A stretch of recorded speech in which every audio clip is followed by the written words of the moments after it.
Hey everyone, welcome to the NintendoFuse Podcast. This is episode 205 entitled Lego Mario and More.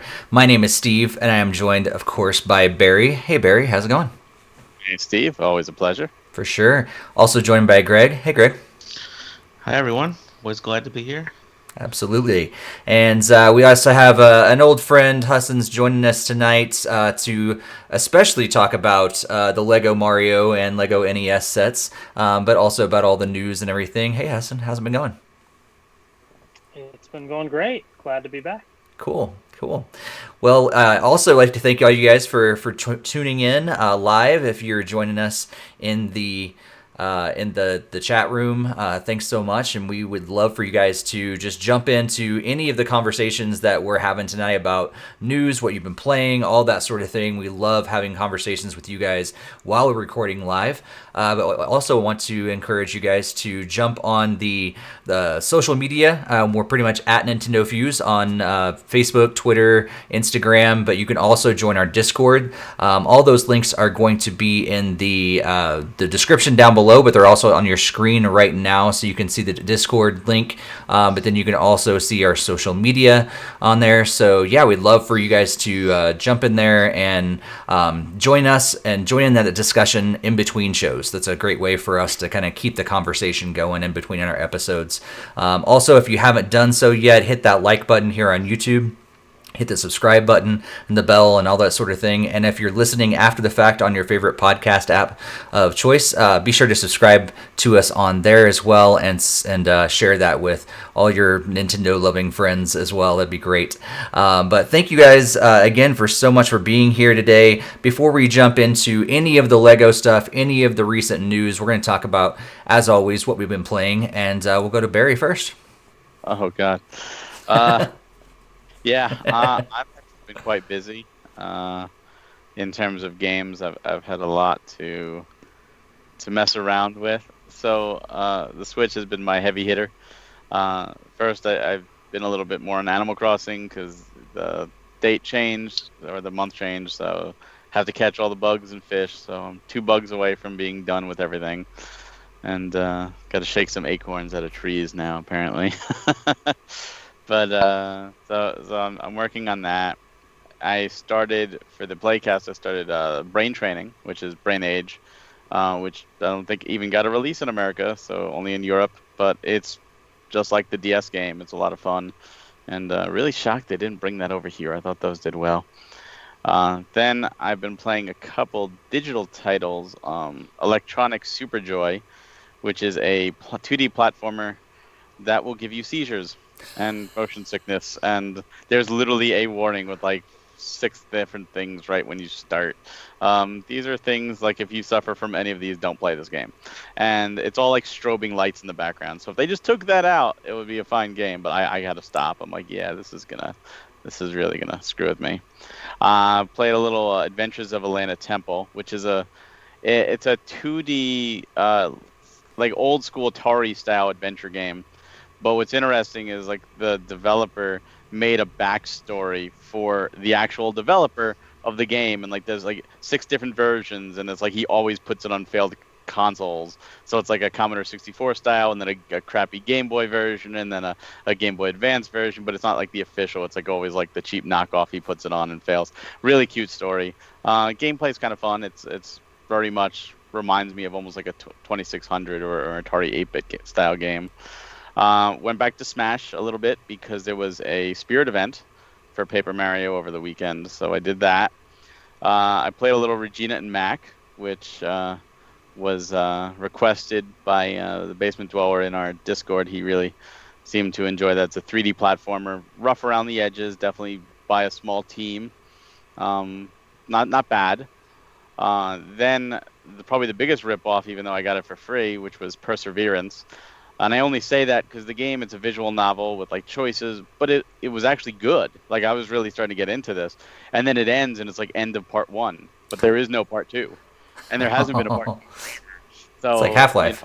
It's yeah. Except it's like just when it starts getting good. So I'm like, oh no. So I want to continue it, but I can't. But what I did play that I absolutely loved, which was Evil Land: The Legendary Adventures on the Switch, which I actually bought digitally. I know, shocker, because I own the physical and I don't want to open it because that's only going up in value. And for $4.99, it's on sale right now. I'm like, I'm just gonna buy the digital. But if you haven't played it, it's really cool. It's an RPG. There's 2 games in the pack. The first one's kind of like an appetizer. It's pretty much you go through the history of RPGs. So you start off like Game Boy era, and then you slowly get to 8-bit and color, and then 16-bit, and then 3D graphics. And it's like Zelda meets Final Fantasy. So like some segments are like action adventure, and then some segments turn to turn-based.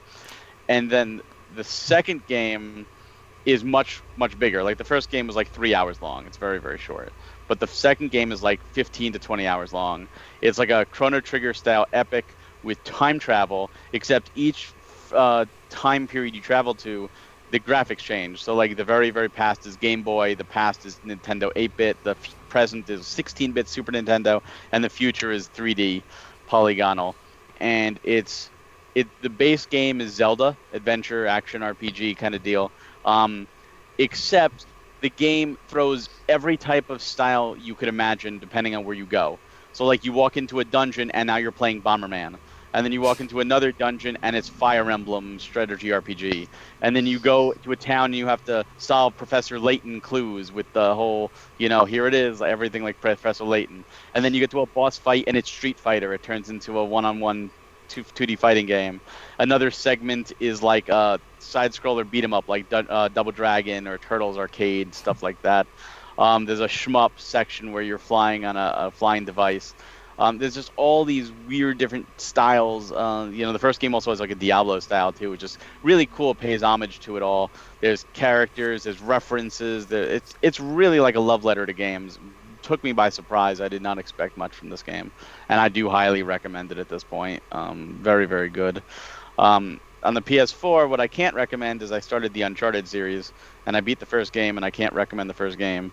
I did not like it. It was good. I gave it a 6.5, but I don't recommend it. It's just, it had too many bad parts that gave me terrible motion sickness, terrible level design, and for somebody that doesn't like horror, to play an adventure game and then suddenly turn into Resident Evil in the last like 2 chapters really pissed me off because it was very much blindsiding. And I was like, I did not want to do this.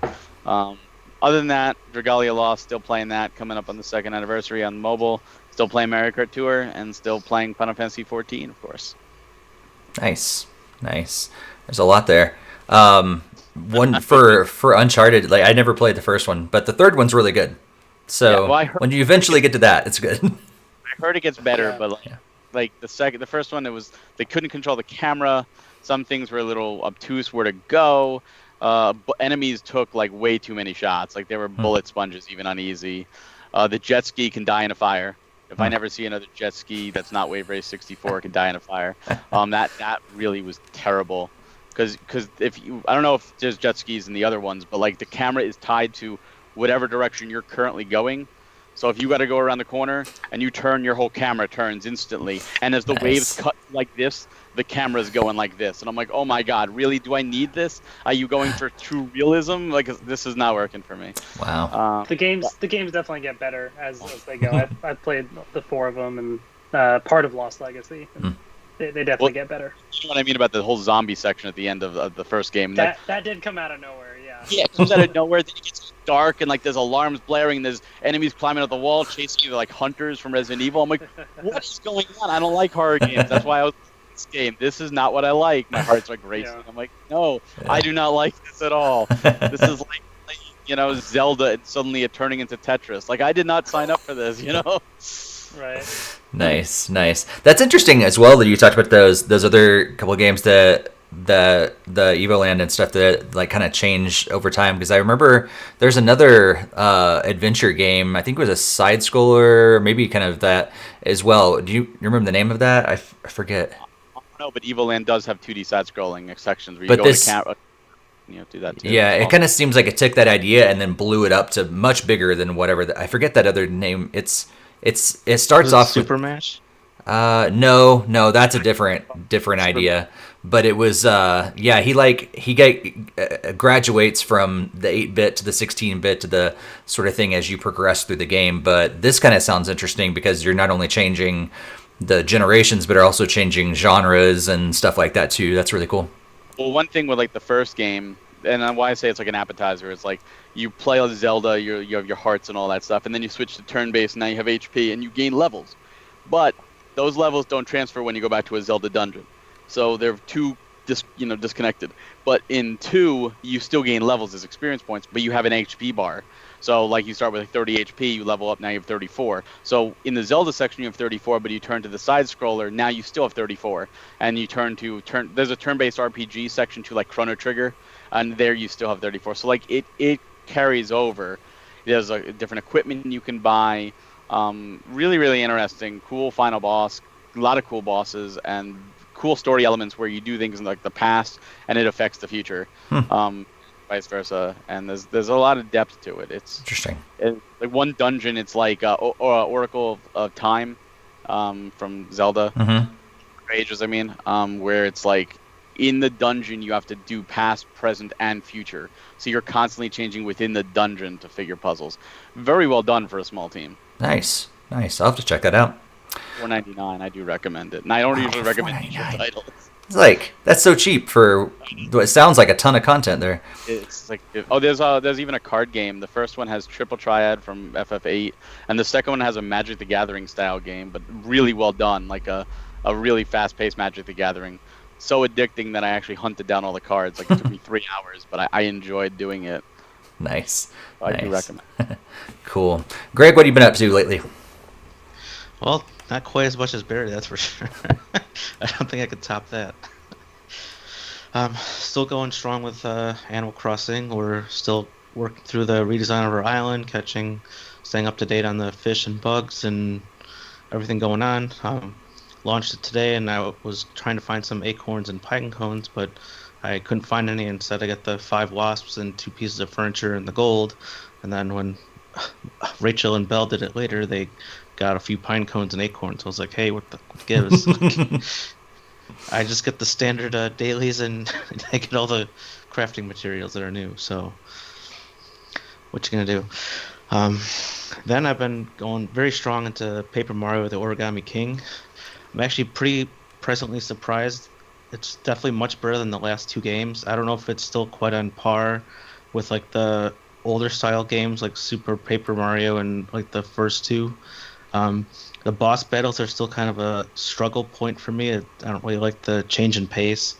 I'm just kind of thankful that they don't just throw like tons and tons of battles in very small corridors where you can't like really run away from them. So far I haven't really had too much issue running around like the ones you don't have to do as much. So I do kind of like the puzzle element of the rings and stuff. There's some of them I can't even solve. Like I don't even know how you're supposed to know some of these things. They don't let you practice some of the more advanced ones, like unless you're doing the shop in the town, which probably should check that out, but I don't really feel like it. But yeah, I'm just getting started into the 3rd area there, and it's been very great. I really love the story and everything, and the music and everything is fantastic, as pretty much expected for the series. So really surprised that I'm enjoying it that much. So you're getting to where it gets even better. Like the first 2 chapters are probably the worst 2 chapters. Well, that makes it even better. Awesome. So my daughter then was asking what kind of games that I still have for the Switch, because I think she was kind of trying to turn away from Animal Crossing. So then she saw this game called Luigi's Mansion 3, and then like, hey, I want to give that a shot. I'm like, well, I don't know. It might be kind of advanced, like with like the technique and everything, or perhaps might even scare her, but no, she's really enjoying it, and we're like already on like floor 8 and been doing the co-op mode. We've been switching between each other using Luigi and Gooigi, and that's been surprisingly a lot of fun to replay the game as co-op. So it's nice not to have a primary focus collecting everything like I did on my playthrough. So it's just kind of like, oh, just do the kind of the more bare minimum and maybe a little extra exploration there. So That's cool. It was really cool to be able to finally experience the co-op version of that. And then finally, we also returned to Good Job as well. She had really a lot of fun destroying a lot of the stuff there, and that's like that little puzzle game where you have to pretty much just do like a simple task, like move like 6 crates or something over to like a certain spot, and then you can like destroy all the walls and create like slingshots with the power cords and everything like that, so it can make it very hectic and destroy the battlefield to your heart's content, and still enjoy playing that one too. So hopefully I can play some more of that in the coming days. Then, as normal, still playing Fire Emblem Heroes on mobile, and that's pretty much wraps up mine. I might have had a little bit more time on the Binding Blade on Game Boy Advance, but I wasn't sure how much I played over the last 2 weeks, but I might have completed one chapter there, but that's still kind of going slow and steady as well. Cool. We're going to go to the chat and see what everybody is up to here. Looks like Jesse Glenn said that Elena Temple rocks. Big fan of that one. Also talking about how meta it is. Dave agrees that Uncharted 1 is bad. He didn't even complete the rest of them, so I urge you to go back, Dave. Like, they do get better, as Hassan said as well. But he said he's been playing Xenoblade Definitive Edition, Hyperspace Outlaw, also playing through Sleeping Dogs and trying to finish Hotline Miami. And he's been continuing to write like crazy awesome on our site. So if you haven't checked out NintendoFuse.com lately, check it out. Most of the stuff on there is from Dave recently, because he's been like a writing machine, and keep it up, Dave. By the way, little plug, if you're one to write for NintendoFuse.com, you've been thinking about writing about Nintendo news and things like that, just let us know. We would love to build that team over time and get some friends over there for Dave, so he doesn't have to do all the work all by himself. But yeah, thanks so much, Dave. And Jakester also says that he's been playing, or actually he's been moving again, so he's only been playing FGO. But yeah, so let's get into what I've been playing, because it's actually a longer list than what I usually have. It's actually a whole lot longer. Of course, Animal Crossing and Rocket League. Been playing less of them because I have an ongoing list of games that I've got for this last couple weeks. So yeah, I just kind of toyed around with Animal Crossing, Rocket League. Haven't played a whole lot, but spent a lot of time with those 4-qubit games that I talked about last time. So Barry, you talked about playing Not. I played that one and like 3 other ones that they had. So I played Not. That got it did. I totally agree with what you were saying last time. It starts off fairly easy, and then all of a sudden it just really plays with your head, because it's like not this but this and this. It's like not down but also red, and you're like, what does that mean? And you have to like figure it out within like 5 seconds or less. So it's kind of cool. It's such a simple concept. And then also played Pocket Mini Golf, which is another game they came out with. That one in particular, it's fun, but I had no idea what I was doing in the beginning, because it just starts you into the game, which actually I think all of these do. But you just start into the game, you have no explanation. It just like, it's like old school. It just like, here you go, figure it out. And so just know that when you fire that game up, that it's not going to tell you exactly how to play.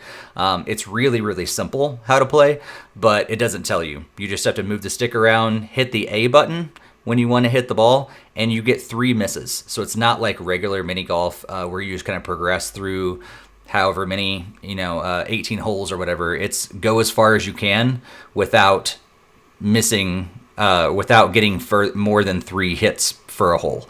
If you get more than 3, game over, you got to start over, or use your coins or whatever it is to like buy a continue, but those are used up. So I made it to level 50 using some coins, but that was a stretch. So it's fun. It was free, so I'm not complaining. But it would have been nice to have a little bit of explanation in the beginning. What else was I playing? Jumping Joe and Friends. That one was addicting. So you have this, it's really, again, really super simple. You basically jump to the right or left as you jump up different platforms, and avoid obstacles and enemies and things like that. And you have to do it fairly quick. It's not like super, super quick, but if you do wait around, like lava or water or something like that's going to come and kill you. So you have to like just jump left and right. And so I was just using the bumpers, just like hitting the right or left bumper. But sometimes you get carried away and you hit the right one too much, and then you go jumping off the end and start over from the bottom. So that's a fun little arcadey game. And let's see, there was one other one. Oh, Mini Trains. probably my least favorite of the whole bunch. Basically, you try to draw lines or tracks from one train to the next, and you have to connect it, and you have to collect stars along the way.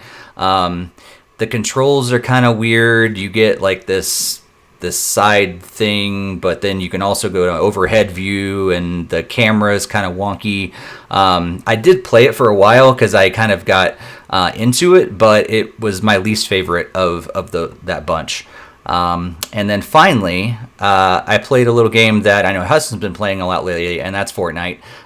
The latest season got me back into it, especially when it was all Marvel stuff. And so, yeah, spent some time with Fortnite, and that was the first time I played in probably a few seasons. So that was cool to get back into, and played several hours the other day. Unlocked, like you get the Thor's stuff and things like that, but then kind of unlocked the She-Hulk costumes and had to go find Thor's hammer and all that sort of thing. I think the only thing that I don't like about it is that there's no way to, pretty much most of the things you need to accomplish, the challenges and stuff you have to do within game, and that's really tough to do. A lot of those, like go find Wolverine's like claw marks while you're also trying to survive in the game.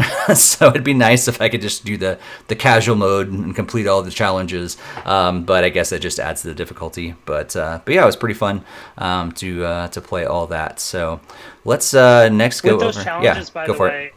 With those challenges, by the way, you can go into Team Rumble mode, which is like the 20 versus 20, and you respawn, and you can do the challenges in that mode too. I will have to try that mode out. There's so many new modes that, since I haven't played the last several seasons, that I was like, oh my gosh, there's all this new stuff. So I'll have to check that out then, for sure. But yeah, Hassan, what have you been up to? What have you been playing lately? Mostly Fortnite, which I'll get to in a second, but I will say I've actually not been playing Animal Crossing. I haven't touched it in a while, mostly honestly because of Fortnite. I feel like those types of games are ones that like you have to check in daily, or like I feel like, you know, that's where I get the enjoyment out of it, and I can't commit to more than one of those types of things. So Fortnite's kind of been the one that's sort of taken over, surprisingly. But I did play some more of Good Job. I know Greg mentioned that one, but I'm playing with my wife. In the scenario where Greg was talking about his daughter, I think my wife is the one that kind of just goes in and just destroys everything, and you know, I'm like trying to carefully plot my way through the levels. So that's certainly been pretty fun.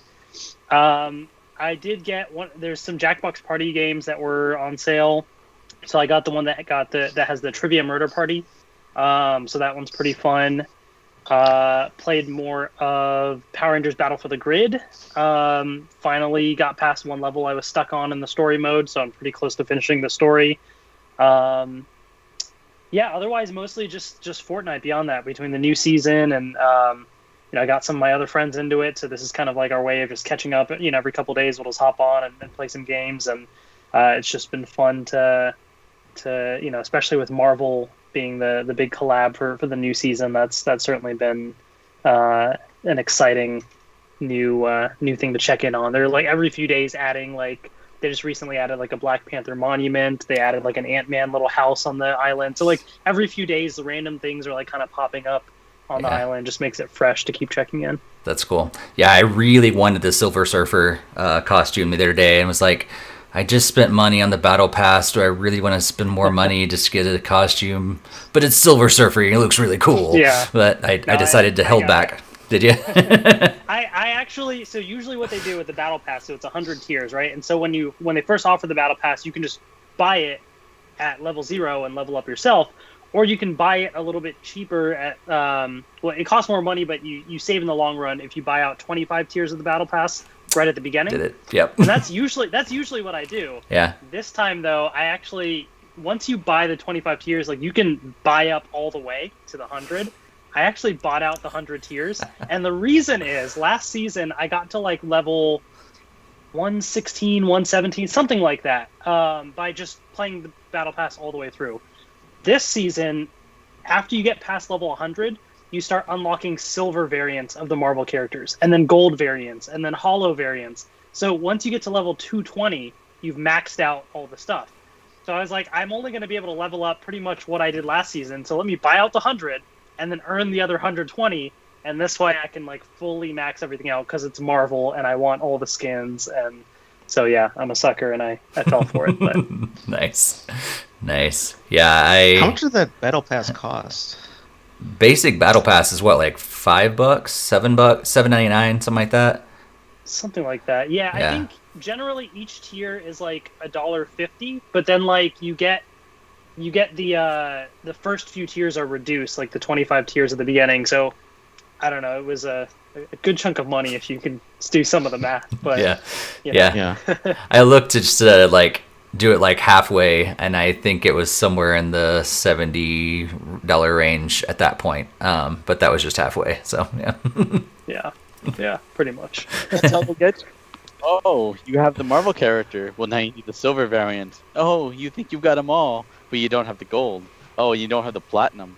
When you don't have the nude. Come on, we're just gonna keep doing different things. It's true. Oops, the amount of money I put into Fortnite over the last few years, I'm a little scared to like ever like admit that. I'll put it this way: I could have bought a few consoles for the amount of money I probably put into this game.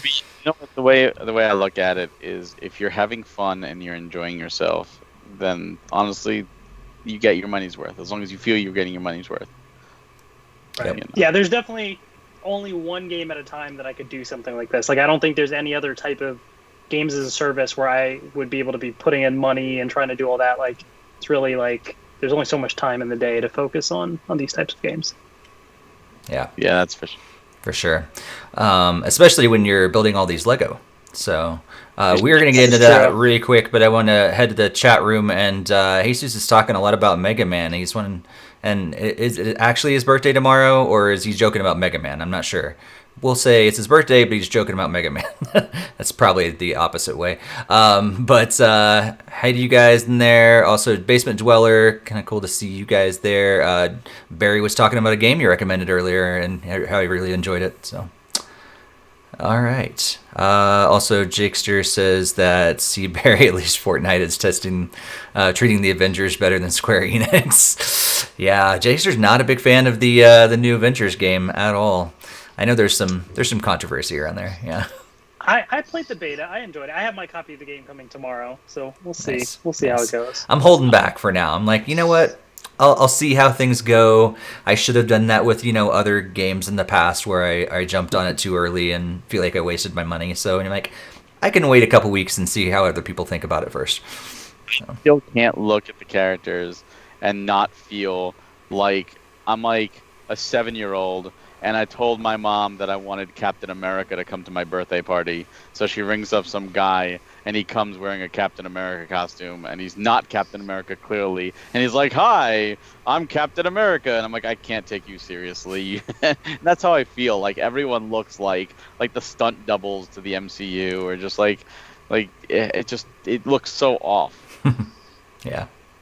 I think it's interesting how they say, this is different. It's the game world versus the, MCU and everything. But they're, close enough where it looks like they're just kind of Walmart versions of them almost.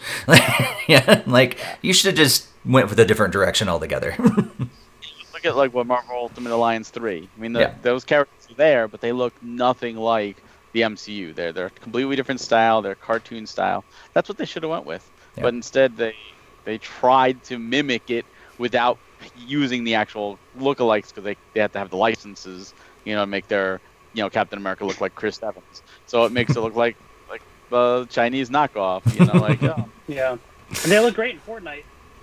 Yeah, exactly. Yeah, they did. Oh well. Well, one of the things that we wanted to really show off tonight, we brought Hassan on to, of course, talk. We love having him around, but we also wanted to see all of his Lego collection, because he's the only one of us that actually went out and got the Lego Mario sets and the Lego NES sets and everything. So, Hassan, show us your collection there, and give us kind of your thoughts about all the Lego stuff. Yeah, so basically I got the starter course. I had pre-ordered on the Lego website, and so it came with the Monty Mole expansion, I think, for free. So that's the main thing that I've opened so far. And then I got the Lego NES, and so I'll show both of those things. but I actually have purchased every other Lego Super Mario set, aside from the blind bags, because I can't seem to find them in stores anywhere. I might just order them online at some point.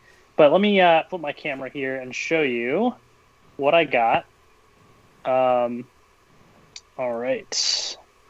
So this is the Lego Mario starter course, basically. And so I've kind of just built my own little contraption of sorts with different pieces here. But honestly, the Lego Mario figure truly is the star of this whole thing. The way that it interacts, it's just so adorable. Because even down to, without even touching any of the Legos, like as he kind of just moves, like, I don't know how much you can hear. It makes like little walking sounds. And then when you make him jump, so it just kind of recognizes that. And then even just the colors of the Lego blocks. So for example, you put him on something green, the screen shows that he's on grass. You put him on blue, it shows he's underwater, right? Like you put him on red, he's burning in the fire. So it's like interactive with all those pieces there. You know, there's a Goomba, so you can have him stomp on the Goomba. So there's like so many little cool, fun things in terms of how he interacts. And so the fun part is you can build your own course. And basically, you start with the warp pipe. So you put them in there and the timer starts. So you have 60 seconds and you can have them kind of walk through your own course, you know, get coins and stuff, you know, have them hop around, stomp on the Goomba, right? There's Bowser Jr. over there. You can flip over Bowser Jr. And there's a thing on the back of his shell. So you can like, you know, stomp on him. You know, you can go over here. There's a super mushroom. You can like do a couple different things, and you make your way all the way over to the flag, and you've completed the course basically. And so what it'll show you is like a number of coins that you got from playing through the course. And so this will actually, if you've synced it to the app, you can like track your progress and see how many coins you got within the time limit of 60 seconds, just kind of playing through and doing some fun stuff. So like the sets themselves are very easy to build, but you can mix and match. And it's just, I don't know, the novelty of like Mario making the sounds and kind of stomping through all the stuff. It's just like super fun in terms of what they've been able to do. And as you can see from all the boxes of other sets they have, like it gets pretty complicated with all the stuff between all the like power-up packs. You know, you got like all sorts of other expansions. I got Bowser's Castle back there. Like, I'm just excited to see like how that Mario interacts with all these courses eventually once it's all built. And so I actually have these two shelves on here, which will just be like a giant Mario course, and it's just going to be awesome. So, nice. You know, even just have on display, I think that's going to be super, super fun. Yeah, that's really cool. Yeah, that's awesome. I was in Best Buy the other day, and I was like, they didn't have the starter pack, and I was like, I wanna just buy one of the other ones, but then the only way to get Mario is the starter pack, and so I was like, oh, yeah. Maybe I won't. Yeah, Barry, Greg, you guys have any questions for Hassan? As you know, he's got it in his hands, and we're still just staring at it with our mouths open. I know, like, is there a volume switch on the Mario or on any of the things? There's not. He just has the Bluetooth to connect to the thing, and then the on-off button basically. Nice. But I want to know, like, when you say you go into the warp pipe and it starts a 60-second timer, what's to stop you from literally just stomping on Bowser Jr.'s shell the entire time, or just hitting a coin block over and over and over again, and then quickly hit the flagpole without going through, an actual level? Nothing, but then that's just, it's boring, it's like you're just like stop for 60 seconds, I don't know, I guess you could post a picture on the leaderboard, or I don't even know if there's leaderboards, but and be like, oh, I got 1 million coins, but I don't know, it's just kind of it's the novelty of it, really, right? Like there's no achievement that you get for doing anything here. It's really just they really encourage you to build your own levels, and then you can take pictures of these and post them in the app. I don't know if you can share those with other people, but it's a cool way to kind of take pictures of your own custom courses and how you've sort of constructed it. So yeah, I mean, at its core, it's a super simple Lego build, but really I think the fun that you'd get out of it is just the novelty of how Mario sort of interacts with the various courses. Yeah, cool. Yep. So Jakesters want to know what the blind bags are for. The blind bags have various other characters. I forget what they are, but like just take a Goomba as an example. I don't think it has Goomba in the blind bag, but like other characters that Mario can like beat up, basically. Maybe one or two other little pieces to connect them to the different game worlds. The one thing I will say that is a little annoying is like connecting a lot of the levels. Usually it's just like one little Lego block, and so like if you're trying to move stuff around, it comes undone really easily.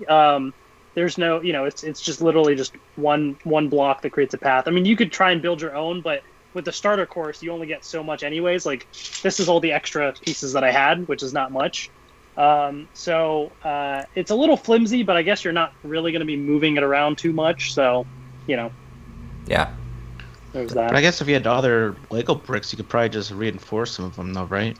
Yeah. I mean, it's standard Lego, pieces. So yeah, you could definitely, utilize those as well. What do you mean? Yeah. If you have others, you've got to buy the Lego Mario, world reinforcement sets. That's right. Who doesn't have Lego Also sitting from around? Super Mario Maker. Right. Mario, right? So.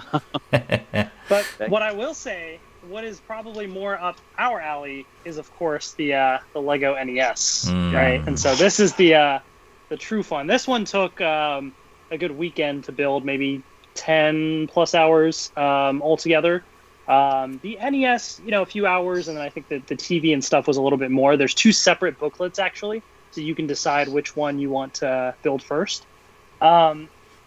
And so, yeah, I mean, as you can see, it's a pretty decent size, I mean, even just from my hand here, and so it looks pretty good. The NES, I don't have an actual, NES to compare, but, I mean, it looks pretty solid. You can even, with the little controller, and I think the controller is supposed to be actual size. I don't know if the NES is or not. But it can sort of just plug right into the front here, which is pretty fun. You can actually, it does come with a Lego cartridge. And the fun part about this is you can open it up and sort of insert the cartridge in there. You forgot to blow on it. Oh, that's right. Yes, there's the blowing that has to be done, of course. But it just fits right in. And so that's pretty fun. And they even have a little Easter egg where on the side of the NES, you actually take this out, and it's like a recreation of like a little Mario level. So little things like that.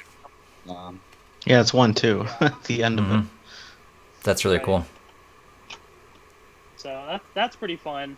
And of course you have the TV itself, which just like the attention to detail is like super cool. You can like turn the little knob here and it makes like a clicking sound. You have the antenna that you can like, lift up and stuff. The back, like the stickers and things that they have, like it just truly looks like, an old school TV right here.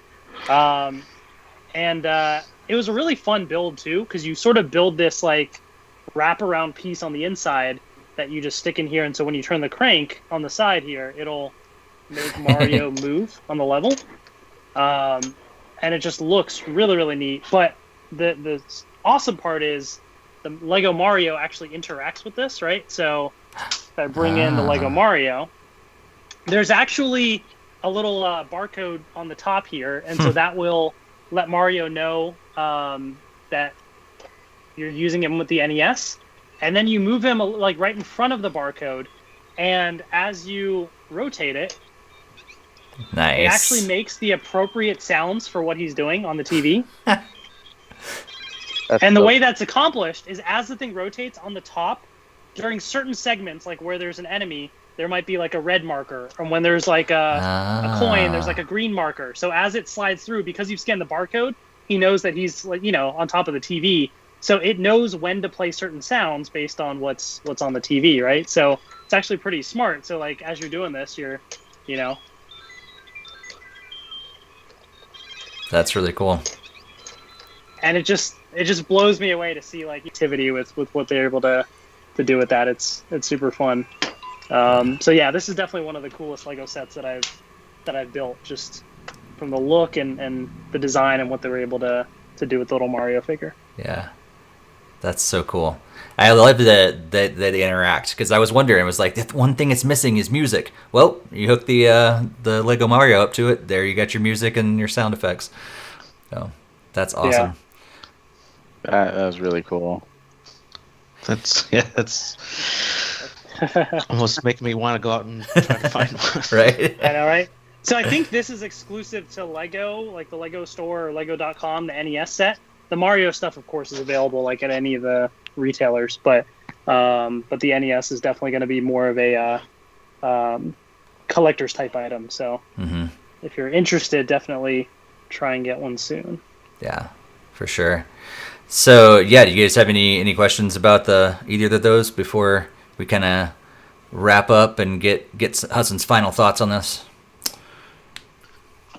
I'm good. I don't have any questions. It just looks awesome. Yeah, no, I'd love to have something like that just on display, but I don't know if it's like worth the money for a display piece. I know. I think a lot of people are kind of agree with us. We've talked about this in the past about how, like, you know, all of us we like the display pieces more. The Lego Mario seems like it's generally built, you know, made for a younger audience and everything. But the NES thing is so cool, and like for that display piece and everything. So Hassan, what are your thoughts? Like, would you recommend these sets, or do you have any further thoughts as we wrap up your little review of these Lego sets?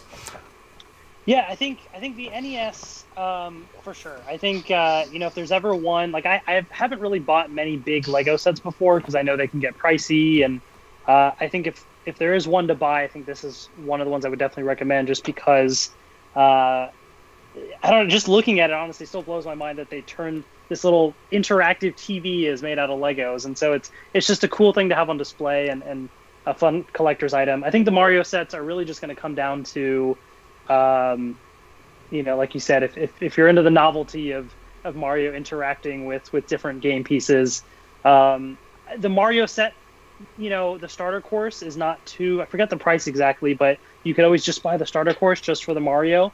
Who knows what they'll end up using it for in the future. I'm sure Lego and Nintendo will continue to release, more items, I would imagine. So that part is certainly worth it. I guess I'll let you all know how the rest of this build goes, and maybe we can do like an updated final giant Mario level with Bowser's Castle and everything, just to see what it would look like on display, to see if all of that is worth it in the end. Yeah, that's cool. We'll see about that. Nice. Yeah, I'm still holding out. I think all of us are for the Peach's Castle, Zelda's Castle, things like that. Would be awesome just to have those gigantic pieces. Just it'd be huge builds that would probably take me a lot more than a weekend to build, but it'd totally be worth it for sure. And that could be the centerpiece of Barry's museum that he's building there. No room. There you go. No time and no room. What is going on, Barry? Come on. You're letting the people down. No, Hassan's picking up my slack. That's true. That's true.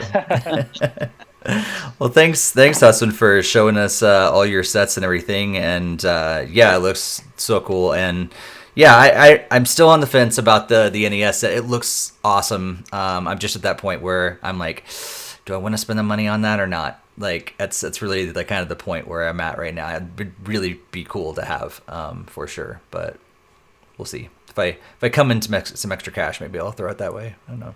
Do you guys, either Barry or Greg, do you guys have any intentions to get any of the sets at this point? No. I don't think so, unfortunately, but it certainly looks a lot more tempting after seeing it in action. Right. To display the NES, I would get that, but I just don't have room. And I know if I bought it, it's just going to sit there and it's going to annoy me that it's still sitting in the box, and there's no reason to do that. If it goes up to like $2 million, then I miss out on $2 million. It is. Well, you do have a taker for that red Mega Man, and that would make some space for it. That's true. Really. That is true.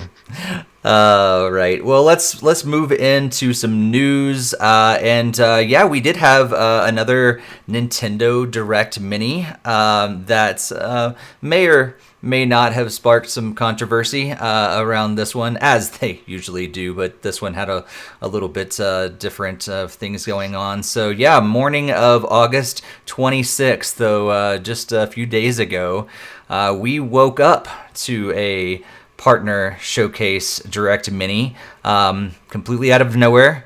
and it was just under 12 minutes long, I believe, and they showed 12 games. So we got Kingdom Hearts Melody of Memory. It's going to be launching on November 13th. Fuser is coming sometime this fall, and I'm totally going to butcher this. Do you guys know how to pronounce this so that I just don't mess it up? It's Taiko no Tetsujin, I believe. That game. Rhythmic Adventure Pack is coming out this winter. World of Tanks Blitz launched that day, so that's out right now. It's a free-to-play game. I've downloaded it. Haven't played it yet, but I've downloaded it. Big Rumble Boxing Creed Champions comes out next spring. Collection of Saga series, Final Fantasy Legend comes out on December 15th, which is my aunt's birthday, actually. Just Dance 2021 comes out on November 12th. Puyo Tetris 2 is out the day before my birthday on December 8th. Hint, hint, me and Jesus, you can get us birthday gifts in December. Minecraft Dungeons Creeping Winter DLC comes out in September. Jump Force Deluxe Edition comes out, has come out already on August 28th. And Final Fantasy Crystal Chronicles Remastered Edition also came out on the 27th of August. And that's pretty much it. So, what do you guys think about this Direct? We know what the internet thinks already, but Barry, what do you think about this one? You skipped one. Did I really? Yeah, you skipped Captain Tsubasa. Oh, I totally did. That was another one I can't pronounce. Yes, I did jump. I jumped right over Captain Tsubasa. That came out August 28th as well. So yeah, which is such an interesting. I think it's like for me that enjoys soccer like so much. I've never gotten into the RPG soccer stuff, but it's so interesting. They keep coming out, so people are huge fans of these games. But I've never gotten into them. But yeah, yeah. But yeah, Barry, what'd you think about this Nintendo Direct Mini? I put that in quotes. Better than the last one. Way better. There was actually some surprises in there, some things I didn't expect. I'm happy about a lot of it. I'm really looking forward to the Kingdom Hearts. I love rhythm games, and the Taiko RPG collection sounds cool if it comes physically. I'm a huge Square fan, so the Final Fantasy Legend collection, really awesome because I grew up with those games, the first 3 Saga games, and really disappointed to find out it's not physical as of now. So I'll be passing, but hoping that it does come physical. Puyo Tetris 2, another surprise. I never played the first one. I wanted to because I love both those games. Now I'm holding off. I'm going to try this one instead. Jump Force and Captain Tsubasa I do have since they came out already, but I just haven't played them yet. And I really want Final Fantasy Crystal Chronicles physical, but I also want them to fix the problems with it first, because there's a lot of problems with multiplayer in that game, and it's such a multiplayer focused game. They really dropped the ball. A couple of the Creed game, the Rocky game, that looks like a lot of fun. I'll definitely that Fuser doesn't do anything for me, but overall I thought it was a very decent Direct. Interesting how the last partner Direct they dropped like 10 hours before, like they dropped the announcement 10 hours before it came out, and this was just a shadow drop. I got the notification on my phone. I thought it was an announcement 28 because of all the rumors, and I'm like, oh wait, no, oh my god, it's available now. Like, what the heck? I think that's the first time I've ever shadow dropped a Nintendo Direct, and it was gutsy. And I was shocked that they did that. But overall, I was happy.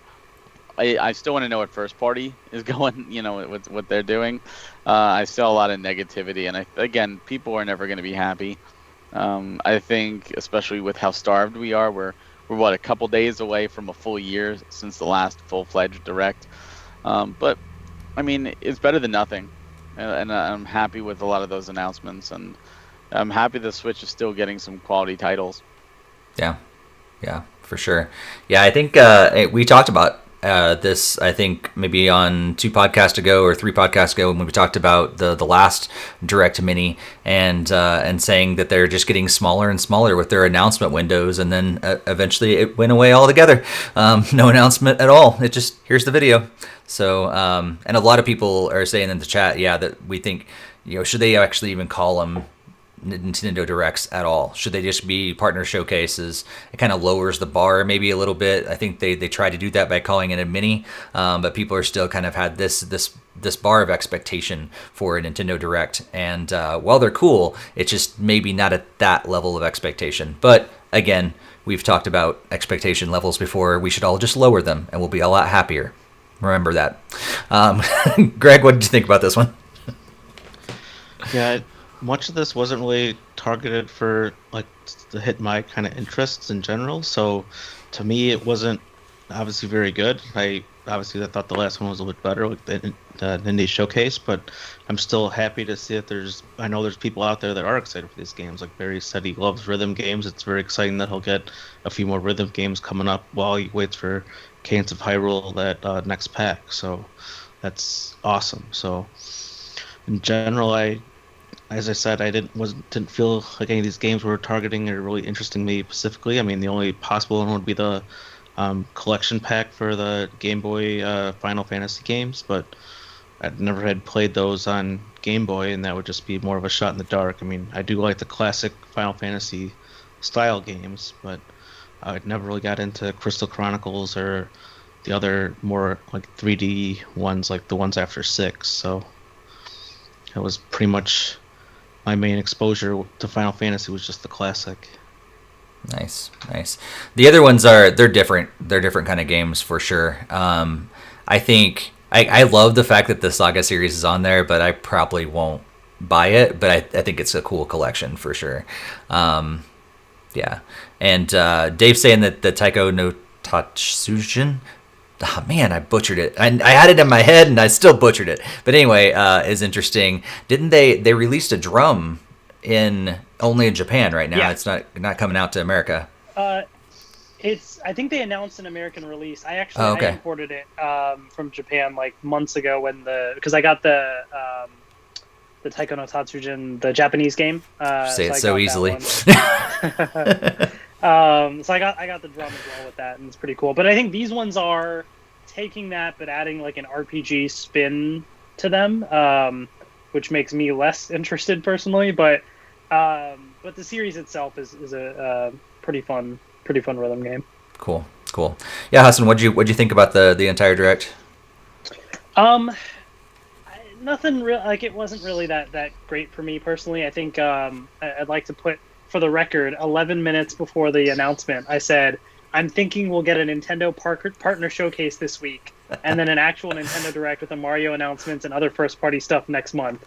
And then 11 minutes later, partner showcase dropped. So I'm putting out into the world this Thursday. I'm putting this Thursday as a Nintendo Direct. So we'll see. We'll see what happens. Now if this Thursday a Nintendo Direct happens, we got to come back next episode to talk about that. It's true. It's true. For sure.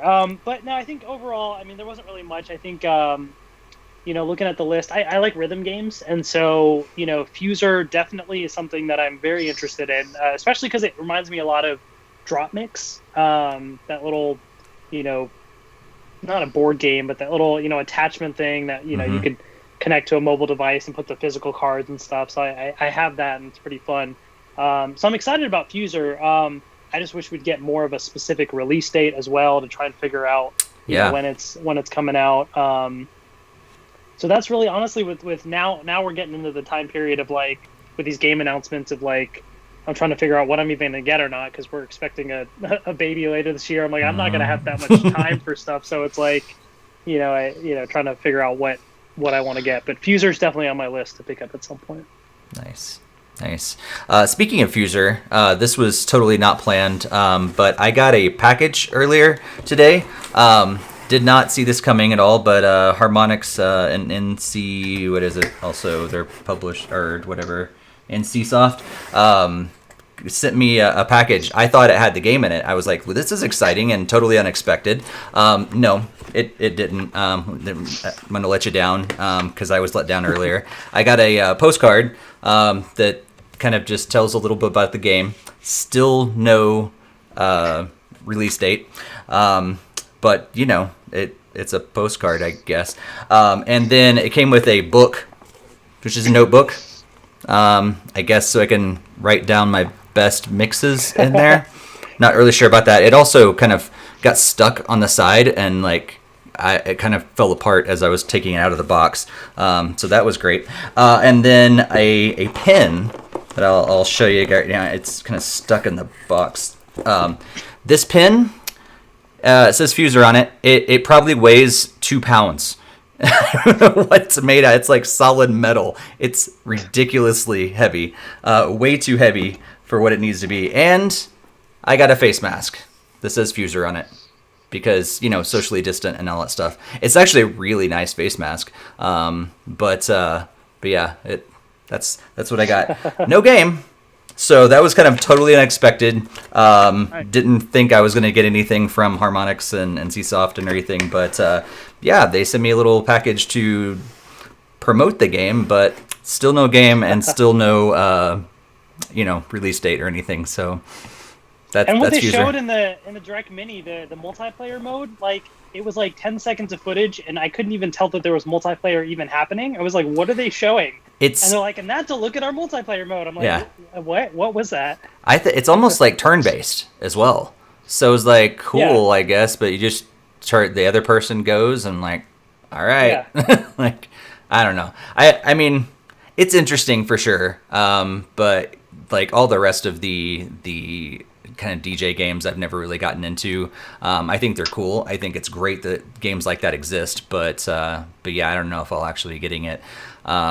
The one game that I thought was cool to see is World of Tanks, Blitz. I think it's got a huge following. I've always been interested in it, but it's never been on Nintendo platform before, so that's kind of cool that we've gotten that. I've downloaded it. Like I said, it's free to play, so like why not try it out? I haven't done it yet, but I have downloaded it and got it ready. And yeah, the rest of them is just kind of like So I'm with you guys. Like, I wasn't too impressed. It wasn't a bad Direct Mini, but I also wasn't overly impressed with what they showed off.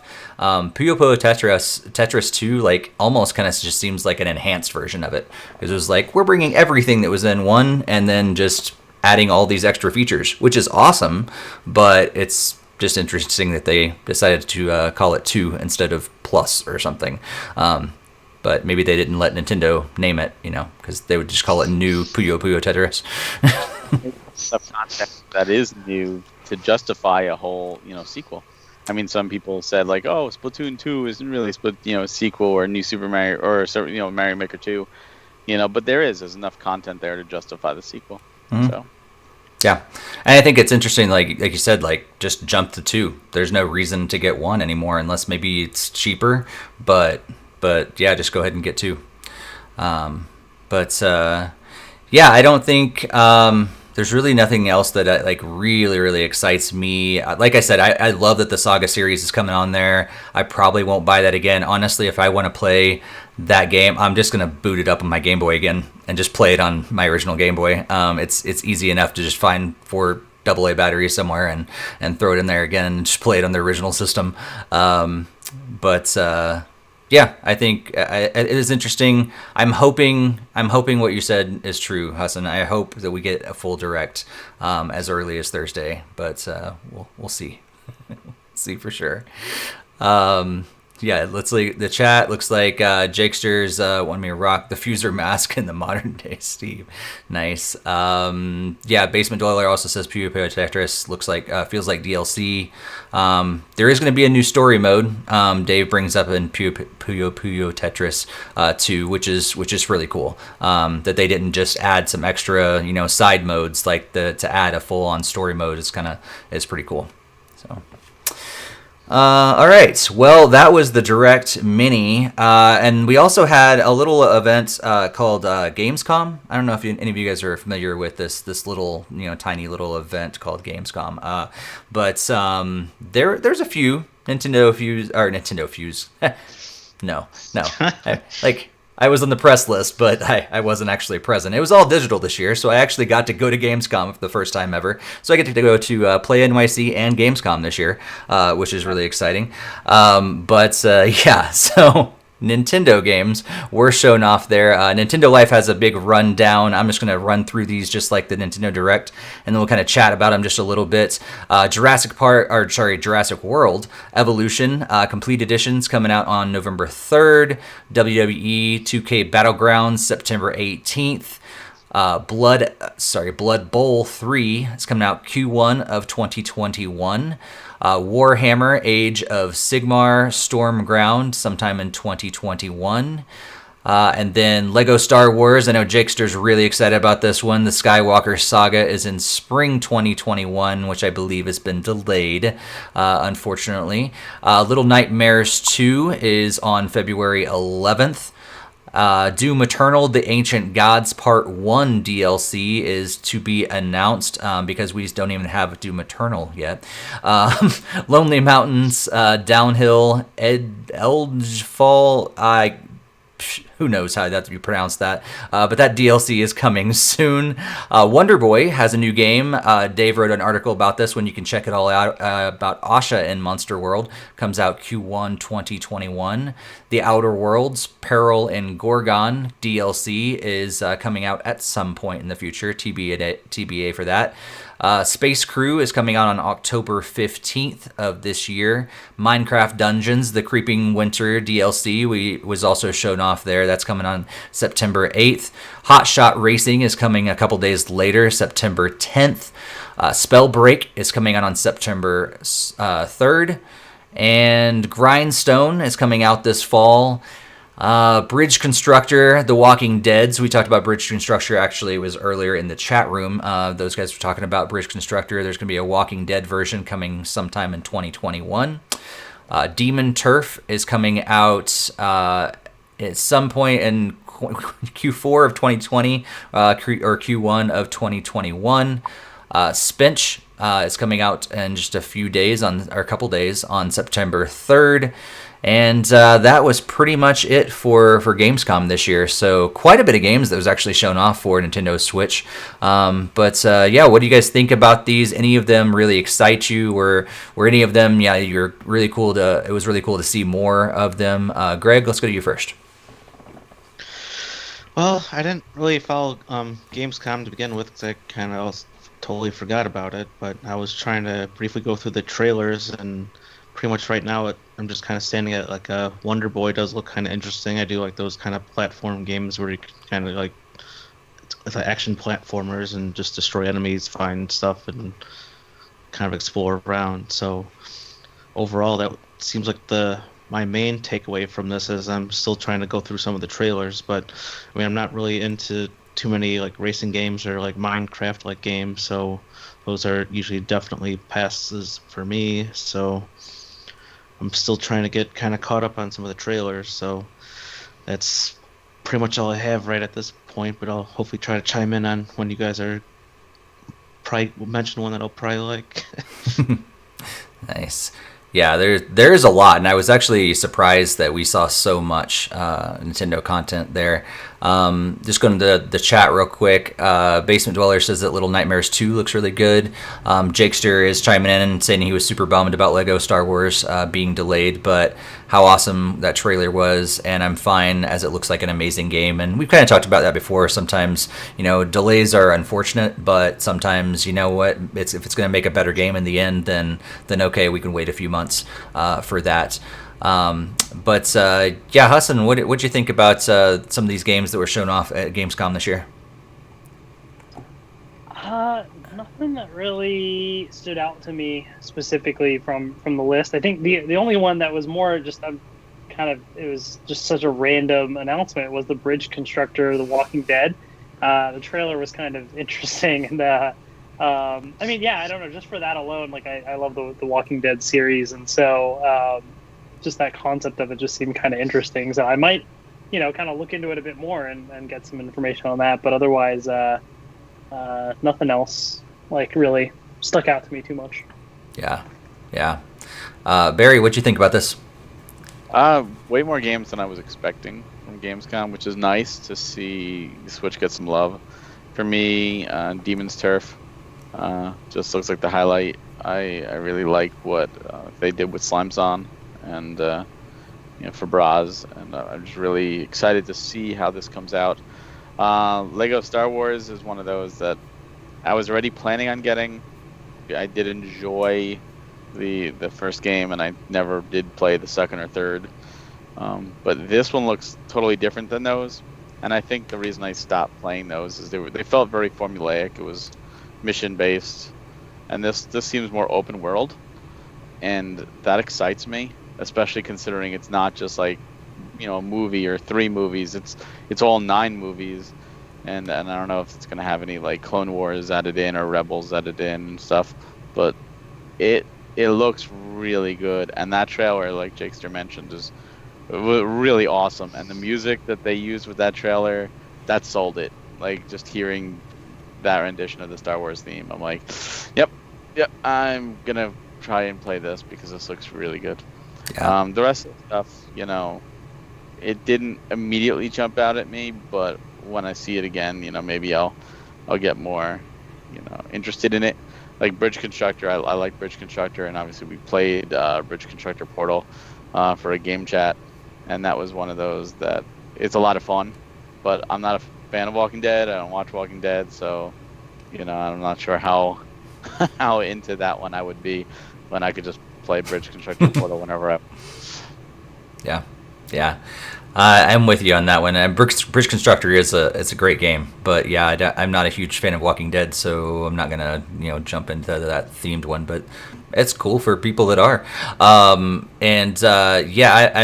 also with you. Like the Lego Star Wars seems interesting because I thought it was just gonna be a collection of all of them, and it seems to be more than that. So, which has made me more interested, because in the beginning I was like, oh, look, another collection of the Lego Star Wars games. Cool. I mean, they're great games. They're fantastic, and I love them. But I played them already. And so to see that there's more to it is really awesome.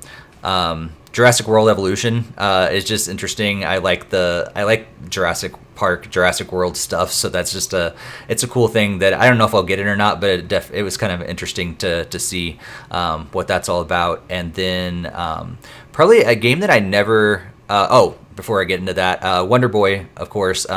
Dave's talked about this as well.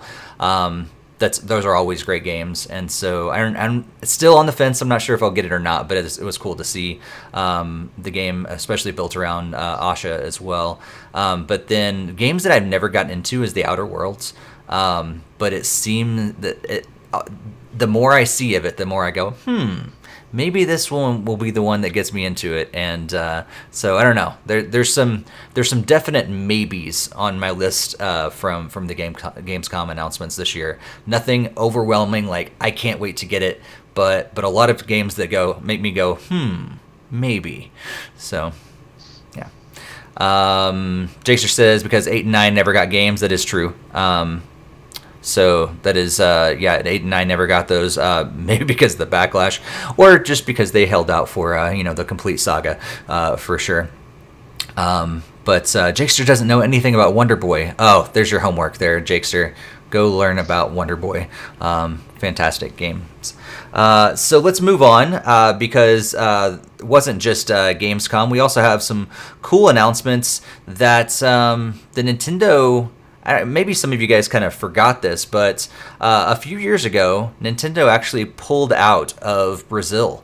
5 years ago, as a matter of fact, they pulled out of Brazil due to the country's high tariffs. And so if you lived in Brazil, either you had to import something or you went without owning any sort of new Nintendo system. But on August 19th, Nintendo announced via Twitter that they're coming back to Brazil, and so they're ramping up all of the production and everything as much as they can to make sure that there's enough systems for all the new fans that they're going to get there in Brazil. So we've talked numbers before. Brazil might be the market that's going to help Nintendo just take that next plateau or that next mark in terms of the Switch sales numbers. But yeah, just quickly, not a whole lot to talk about here, but I just wanted to kind of get your guys' opinions and thoughts about Nintendo being back in Brazil. Hassan, what do you think about all this?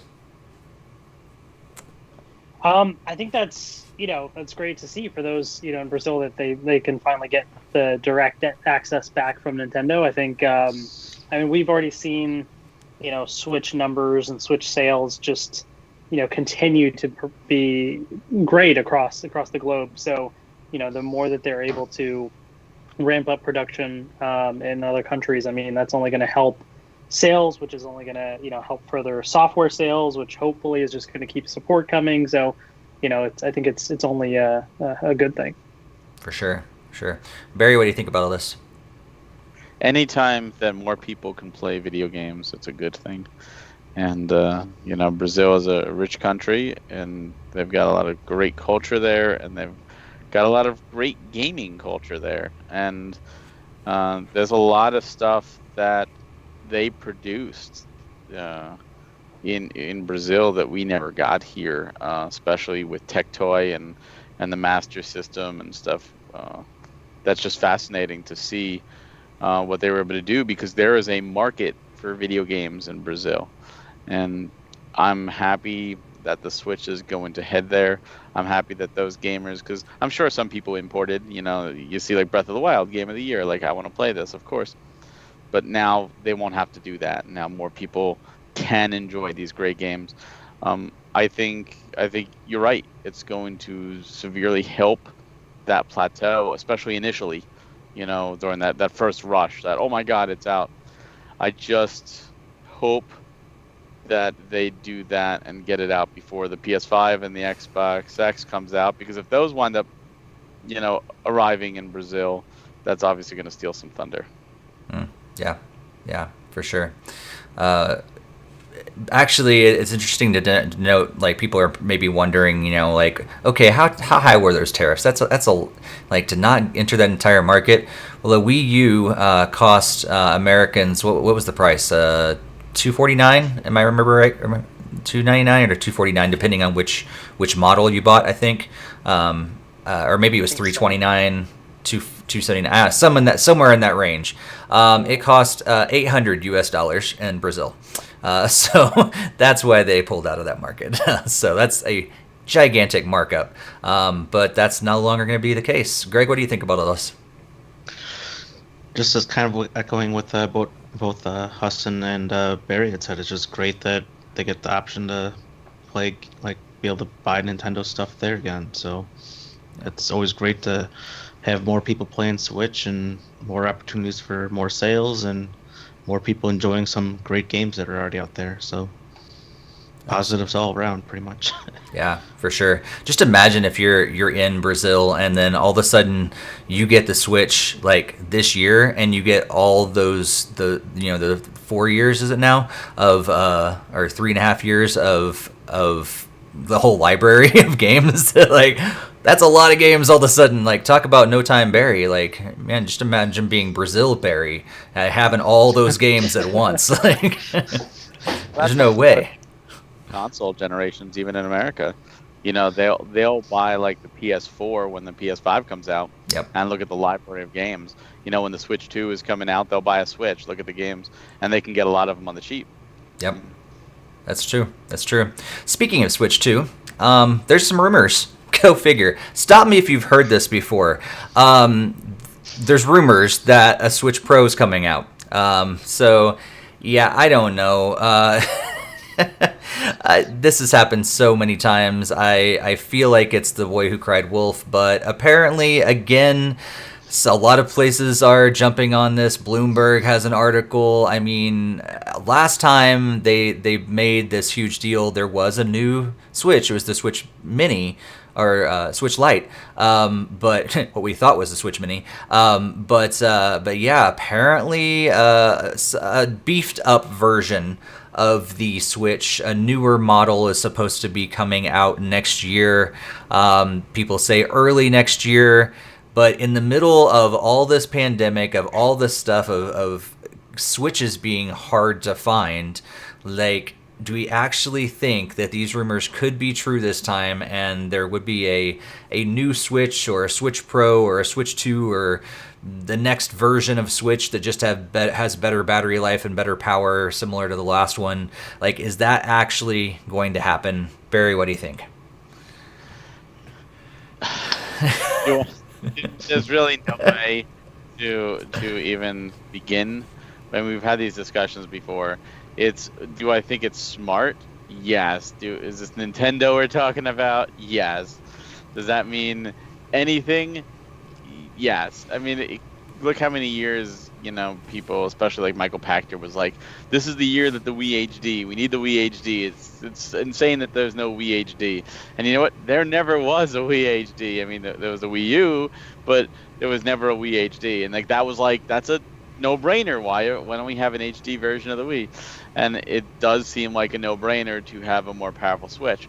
Whether it's a Switch 2 and a full-on, sequel, next generation, or it's a Switch Pro, remains to be seen.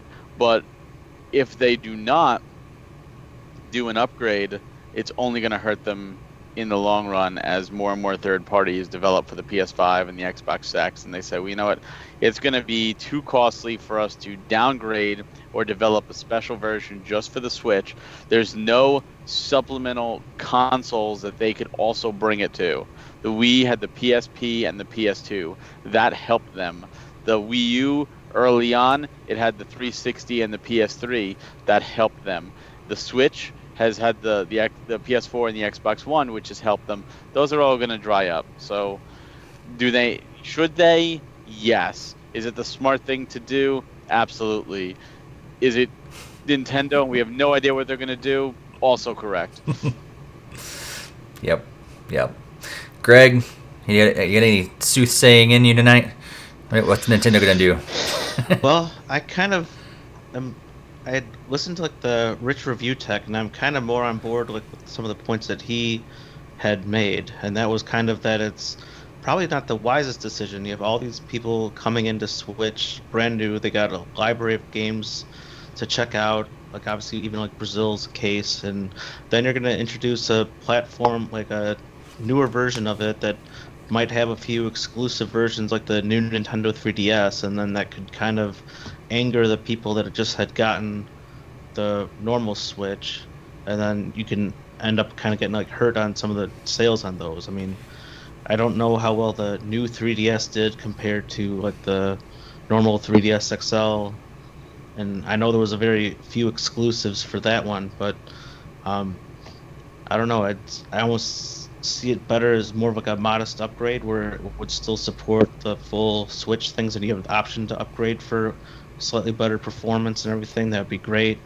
Obviously a Switch 2, a successor, would be excellent as well. I mean, they're always known for having like successor consoles, so that would be a welcome addition as well. I mean, who knows what the new Sony PS5 and the Xbox Series X, I mean, so I don't know. It could be up in the air. I mean, it would be nice. I mean, I would probably buy the additional upgraded version, but I don't know how many other people would be same on board with it. Mm-hmm. Yeah. I want to throw a curveball at you.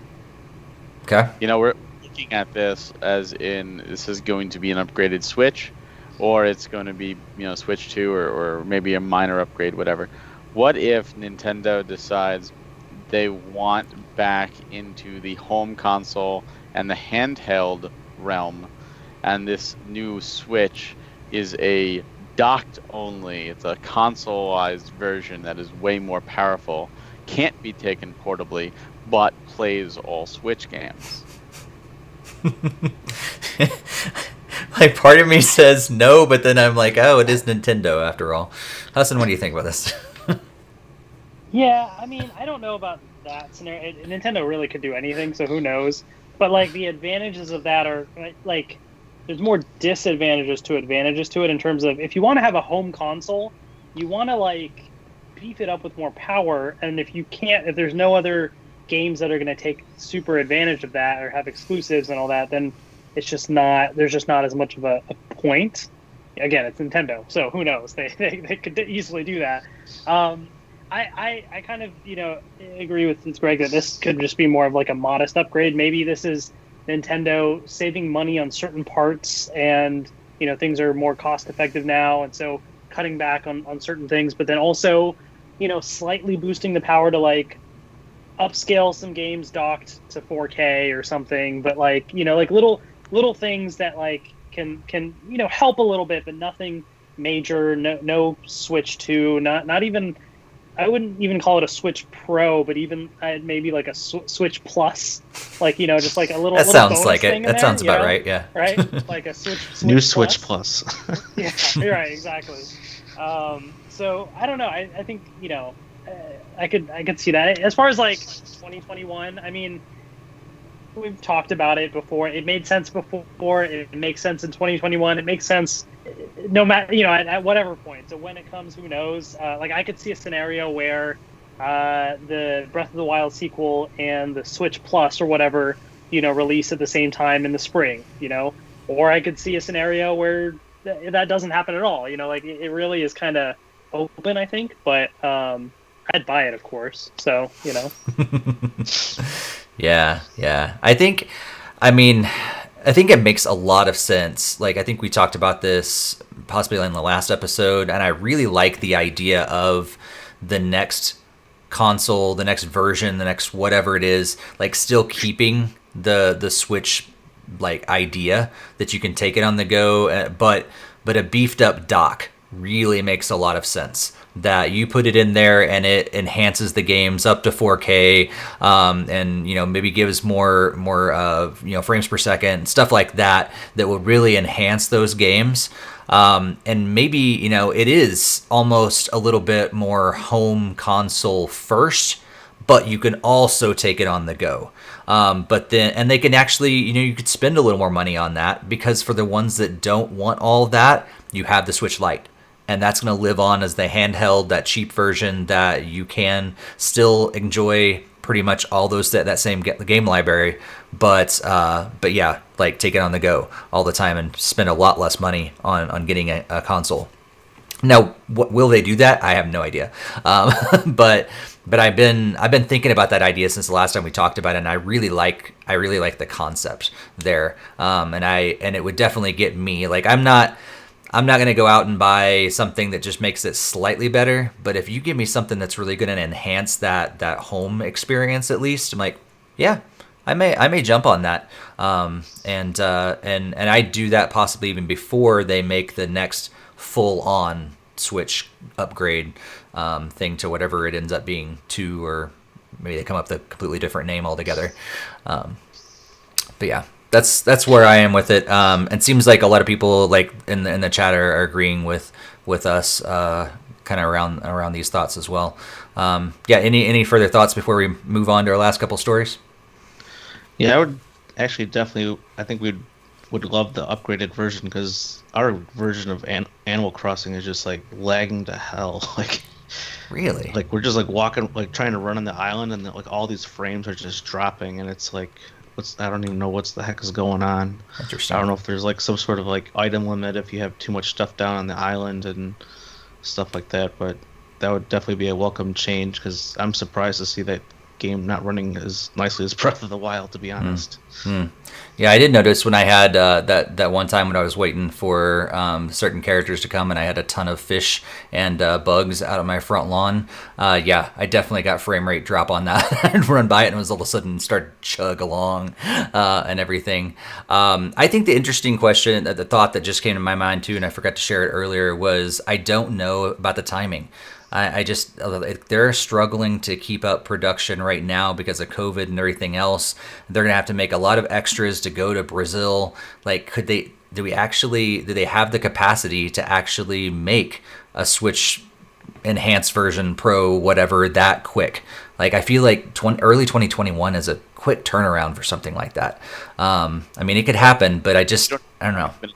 Either we're assuming like, oh, right now this could be past 2 years they could be working on it. Well, they could be developed. I'm sure they have been developing it, but to actually put it into production when a lot of factories have been closed down and all that stuff. I mean, I don't know. I mean, the Switch has been out for 3.5 years, and we're still having trouble finding one because of production levels. So I don't know if they could actually, would they put even that much emphasis on trying to get this next one out right now, like when they can't even keep the store shelves stocked with existing Switches. Maybe they're only going to release one, put it in the middle of a department store and let yeah. Real life Smash Brothers to the victory. Yeah. Barry's favorite only arrived to the Nintendo store in New York, and the first person in line gets it. Oh boy. Well, the Switch hasn't had a price drop, right? I'm trying to think. So I mean, I could see a price drop Switch, and then the Switch Plus or whatever coming in at this price if they want to keep the momentum going. Now, like Steve said, the momentum's still going. So I don't know if they're looking ahead and projecting at a certain point it's going to fall off and they want to plan for that or what. But, I think if anything, COVID may have pushed that release date back. Not because, I'm sure there's delays in manufacturing and all that, but just because demand has increased, to be honest. So maybe things might get pushed back just because they've been doing so well. I mean, surprisingly, like the video game industry has actually done really well during these times. So I mean, I think they don't have to rush this out. Yeah, even Dave's saying in the chat it's hard to even find a PS4 right now. So yeah, it's the video game industry as a whole is not done horribly. Like some industries have really struggled during this time, and there are some that have struggled, some of the smaller developers and things like that. But in general, like there's been a lot of good stuff that's happened during this time because we're at home and nothing else to do except for play some video games. I'm trying to think, when was the last even Switch bundle? Because I know like last Black Friday they just did that Mario Kart bundle. They didn't put the system on sale. But we haven't actually had like a special Switch bundle in a long time. Just the Animal Crossing one. It was the last one. That's it. Because I haven't bought a Joy-Con in forever. Usually I buy those bundles for the Joy-Cons. I haven't gotten a new one in a while. Yeah. So I don't know. Yeah. Even the Switch Lite, the Pokemon edition that I got wasn't a bundle. It was just the game the system by itself. They only had one new color for the Switch Lite too, and then that's it. It's been a while. I think they're just honestly just struggling to keep up with demand for the current models, so I don't think they're worried about releasing any new ones at this point, Yeah, that's true. I guess, we'll see if the rumors continue as we get closer and closer to 2021. But there's some sad news, potentially sad news here, as we move closer to the news stuff for the last couple weeks. And we got word that the SEGA Ages line is coming to a close. So this is the Sega's classic line that's been out on the Switch, and it's actually coming to a close. Another name I'm gonna obviously butcher, so I apologize ahead of time. Yosuke Okunari, which is who is the creative producer within Sega, did an interview with Game & Watch, and I said basically that Herzog Zwei, again, awful. I'm awful at this.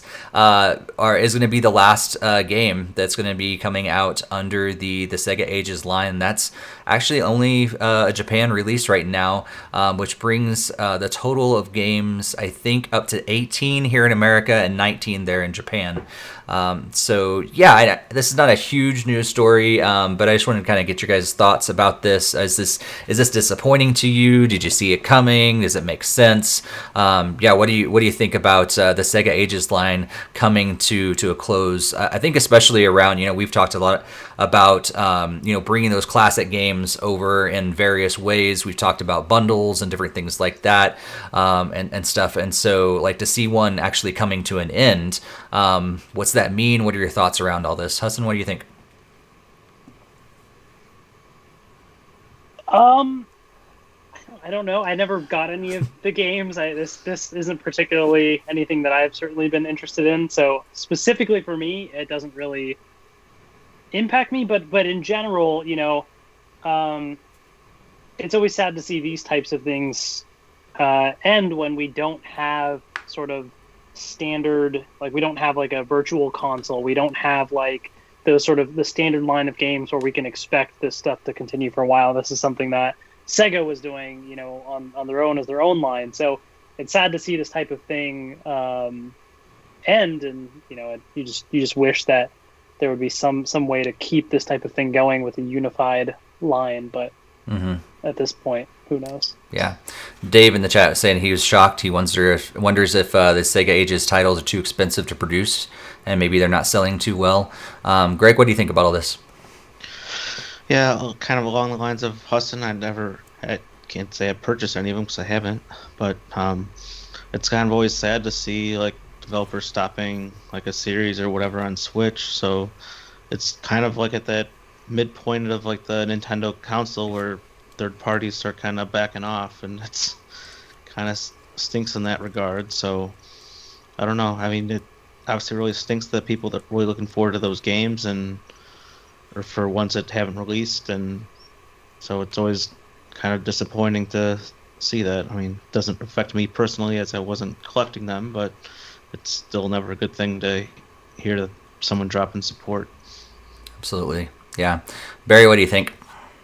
I'm always sad to see any type of support dissipate. I think it was really cool what they were doing, and now that it is officially done, my hopes is that someone will come around and make a physical collection of all of them. If really only we knew a company. That wouldn't be a dream. I would love to, but that's Sega's a little bit more on their close guarded. But that would be awesome if they did something like that. Now that it's it's finite. It's like those the Hamster arcade archives. Like I'd love like a physical collection of like all those arcade games. That'd be fantastic. But they're still putting them out. So like, all right, while you're still putting them out, keep doing it. But towards the end, I'd love to, even if it had to be like multiple volumes, I think those would sell very well. Yeah, for sure. We've got a couple quick things here at the end before we wrap up and kind of talk about what we're looking forward to over the next couple weeks. Barry, there was this Wholesome Snack Direct. Tell us a little bit about what they showed off and yeah, because I actually didn't even know it happened. Like Barry is like, hey, we're going to talk about this. I'm like, didn't know it was a thing. So Barry, fill us in on what they talked about from Wholesome Games. Yeah, so Wholesome Games did a second direct. We talked about their first direct that they did earlier in the year, and this was the Wholesome Snacks, they called it, which is pretty much their Nintendo Direct Mini. They showed off quite a bit of games, actually, more than I was expecting. A lot of these are Steam at the moment, and a lot of them are like pre-purchase on Steam.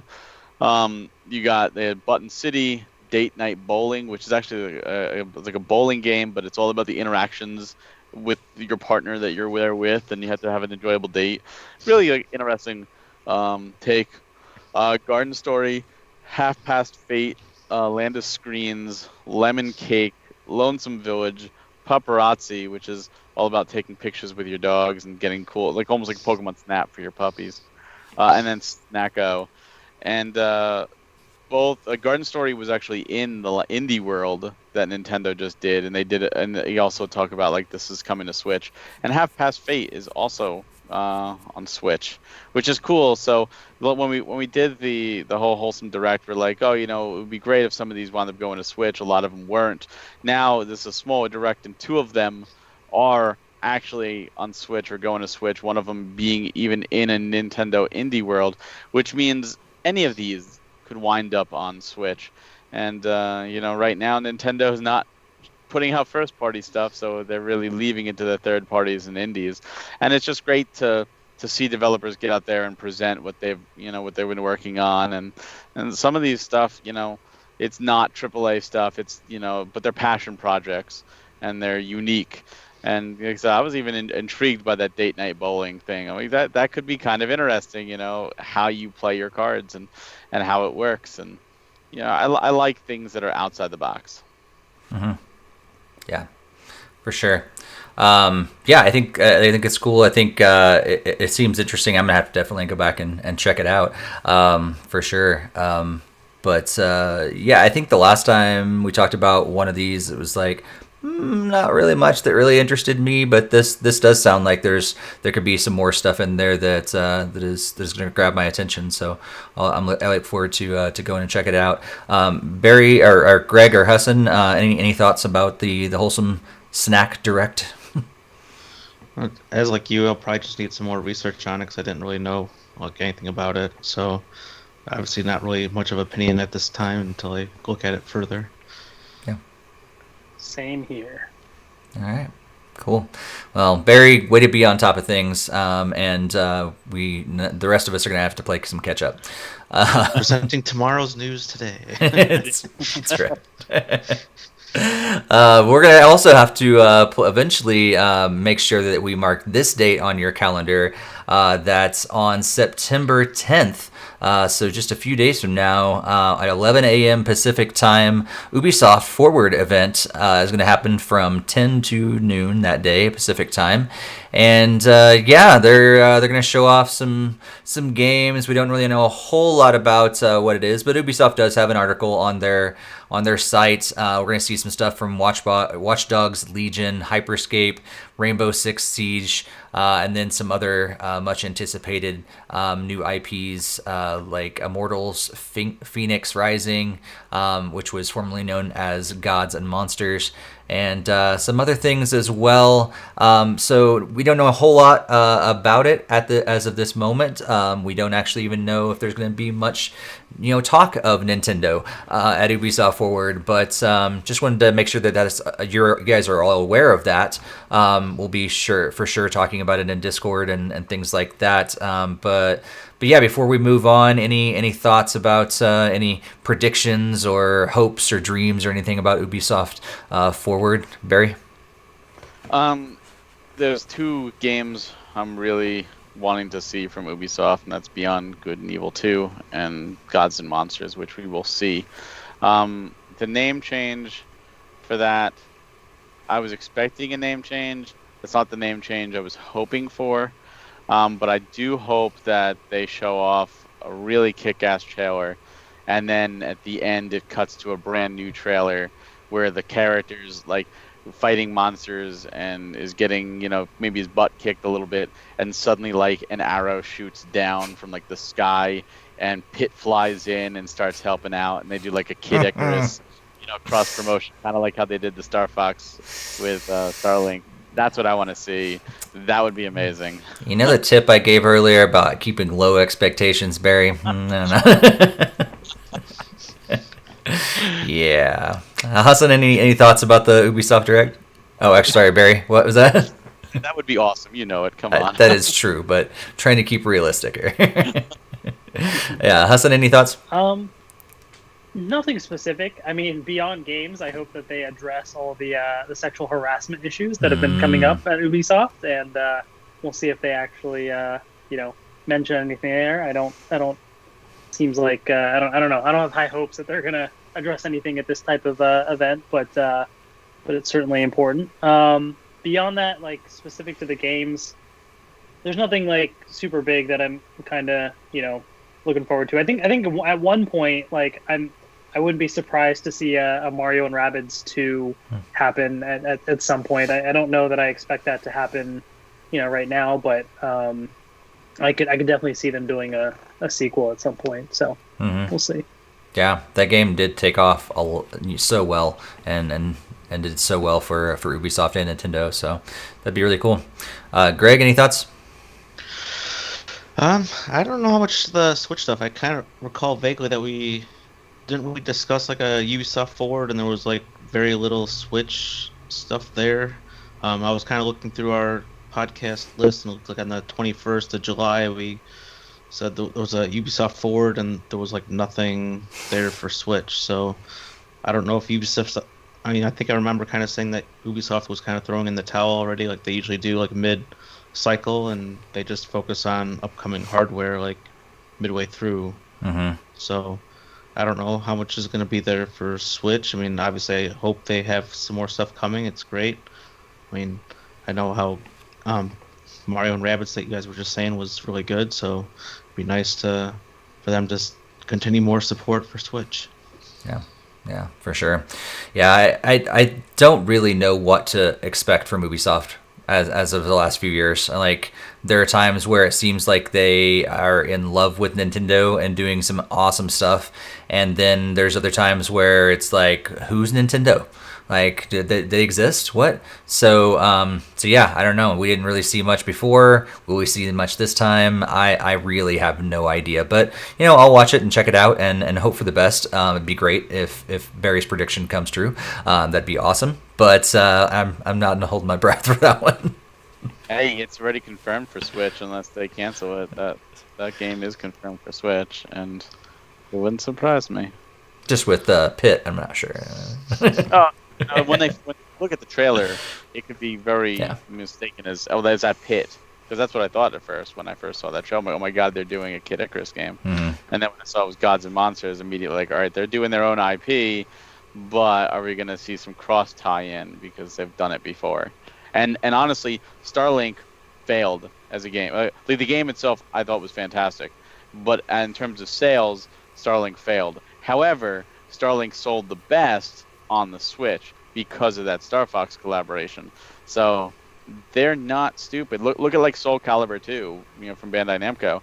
That sold well on all systems, but the Switch, the GameCube version outsold the Xbox and the PS2 combined, I believe, simply because Link was there. So they know they put Nintendo characters in, they will sell. Absolutely, that's true. Speaking of Starlink, I did see a few of those characters at the dollar store. I was like, I almost might want to pick up these little toys for this game. It's so sad. It's such a good game, and it didn't deserve what happened to it. Yeah, for sure. But hey, you should pick it up when you see it on sale. Go ahead and grab it. Yep, for sure. Especially if you can find the Star Fox collection. Like, it's worth it for the R-Wing alone. Like, it's just so cool to have an R-Wing. Like, it's awesome.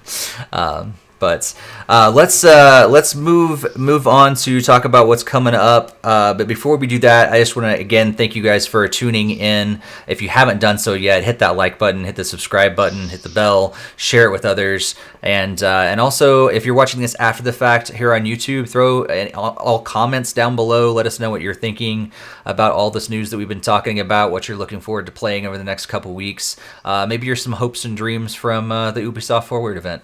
But let's move into what's coming up over the next couple weeks, and there's not a whole lot of really, really big stuff. We actually do have some decent games coming out. MX versus ATV All Out's coming out. Actually came out today. And then, you do get Ari and the Secret of Seasons also came out today. So actually several good games came out today. But then kind of looking over the next couple weeks until our next podcast on the 15th. There's some interesting indie games that are on the list. For you guys that are watching live, you're seeing this, or watching after the fact, you're seeing them scroll on the screen. But NBA 2K21 is coming out in a couple days, so that's kind of cool.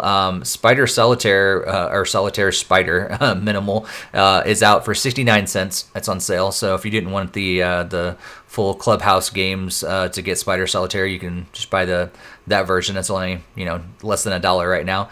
But even RPG Maker MV is coming out on September 8th, so that's kind of cool. Adventures of Pip. Hey, guess what? It's coming out in a couple days, and that's the game I was talking about earlier, that you go from like the 8-bit to the 16-bit and everything. So it's Adventures of Pip. But that version is actually coming to Switch on September 10th. We have Ten and Kuna, Bounty Battle, some other games that they're coming out. Iris Fall is coming out on the 15th, the same day as our next podcast. But yeah, you guys, as you look over the list and know what's coming out over the next couple of weeks, what excites you? What are you really looking forward to playing over the next couple of weeks? Greg, let's go to you first. Actually, didn't know if you'd actually see Adventures of Pip, because that was on Wii U and I actually really liked it on there. So I might be possibly double dipping to also have that one on Switch. That was one of my favorite little indie games from there. So that's definitely the main highlight for me. Nothing else was really piquing my interest. Do have a side note for Barry that I did purchase Bloodstained 2, The Curse of the Moon. And then I also picked up The Last Campfire as well, and I have yet to start either of those. So nice. Well, that'll keep you busy a little bit. So yeah, for sure. Yeah, Hassan, what are you looking forward to playing over the next couple weeks? If except for in addition to building all your Lego sets. Right. Yeah, I think that's probably one of the main things. Nothing specifically for Switch, to be honest. Looking at what's on this list, I got Marvel's Avengers coming in tomorrow, so playing some of that, and just more Fortnite. It's new season, just kind of checking in every couple days, and that's pretty much what I got coming up. Yeah. Barry, how about you? Oh, you're muted. Of the games coming out, the Tin and Kuna looks really cool. I got Ari today, and MX on the way. I don't know if I'm actually going to get to them. My main goal is to attempt to go to Uncharted 2 and see how that goes while doing more Brain Age and Animal Crossing on the Switch, and whatever games are needed for the playcast, which has kept me busy. So we'll see how far into the Uncharted. Maybe next time I'll be like, I've done them all, or oh my god, Uncharted 2 made me puke, I'm done. Just jump to 3. 3's great. Bad. Yeah. So just replay Torna and say you played it. I am actually. I probably won't end up getting anything off the list for the next couple weeks.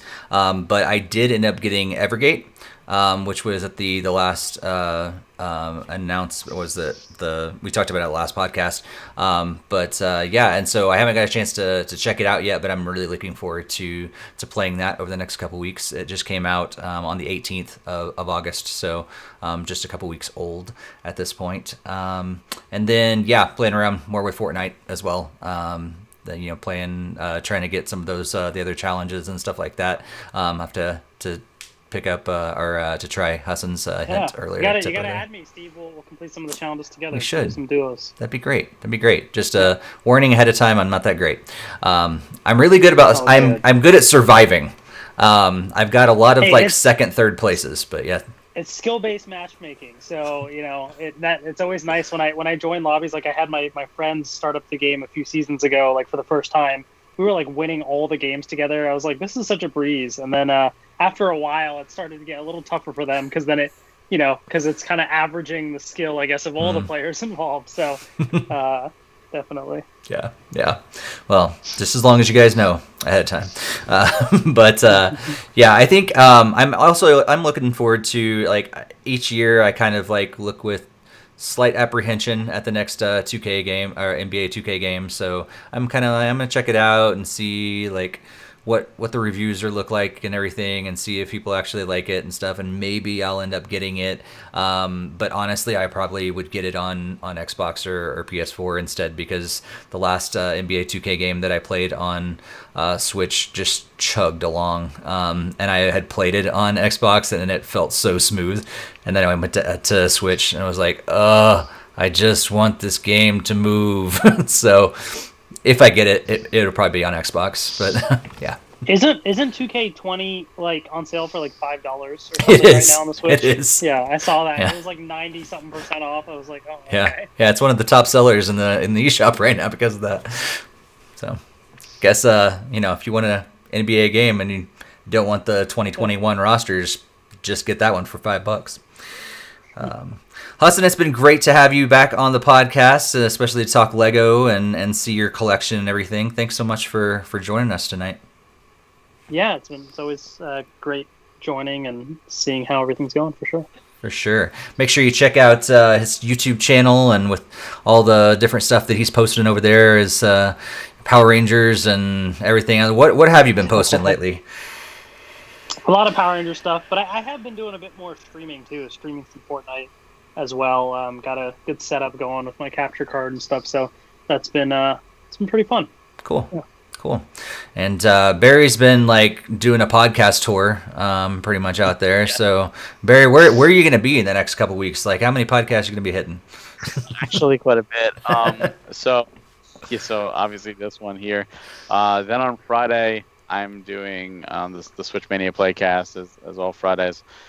Saturday, we're recording the next Nintendo Everything podcast where I am co-hosting, because Galen was not available, so Oni asked me to do it. And then I believe Monday, and that's going to go live Sunday. And then I believe Monday, my episode of We the Gamer Cast, which I recorded last Monday, is going to go live. So yeah, it's going to be Friday, Sunday, Monday. I'm going to actually have new podcasts coming out. Nice. So yeah, I've been very busy. Nice. And on top of that, I have an interview with Sean, the artist and musician behind Super Blood Hockey, that will be going live as well. So yeah, I've been quite busy. For sure. Make sure you check out Barry pretty much on everything out there. Greg, all this between them two I think I don't know about you, but I feel like we should be doing more. I don't know. Yeah, maybe me and you gotta start something else of our own here. That's right. Oh, Alex, let me. I feel the love. No, I've been posting a little bit more on my personal gaming channel. Actually, we got Jeremy Harden, who's been helped out here at NintendoFuse in the past and things like that, and he's actually jumped on, and we've been posting some Xbox games and stuff like that on my gaming channel. So it's definitely not a ton of followers over there, but I'm trying to do a little bit more on that side of things. So Greg, maybe we'll get you on there sometime too, and do some other things, but that's usually the other stuff. So it's the things that are not news and reviews and that sort of thing. So gameplay and stuff like that. So, but yeah, thank you guys so much for tuning in tonight for episode 205. We'll be back on September 15th. I think that's right. September 15th is our next episode. Please, we encourage you guys all the time, join us live. We love having you guys live in the chat room where you can interact with us, but also join our Discord so we can chat in between all the episodes as well. Join us on social media if you haven't done so yet. And here's another thing that we haven't talked about in a while, but we would love for you guys to send in questions. But you can also send in videos or audio questions as well, and we can play those during the podcast as well, in a way to kind of interact with you guys. That way, some of you guys that have been around for a while, you have been, you remember when we used to actually have live call-ins and everything, where it makes it complicated to be able to do that now, but we can still have you guys on the show just by sending us a quick video or audio message with a question or something like that. We would love for you guys to do that. You can send that to us on Discord, or you can also send it to, I believe the email address is podcast@nintendofuse.com. So pretty easy to remember. But yeah, thank you guys so much for tuning in. Thank you, chat, for interacting with us all night long. Jared's coming in right at the end. Shout out to Ramen, and we will see you guys next time on episode 206. Happy gaming, everybody. Have a good one. Take care. Bye.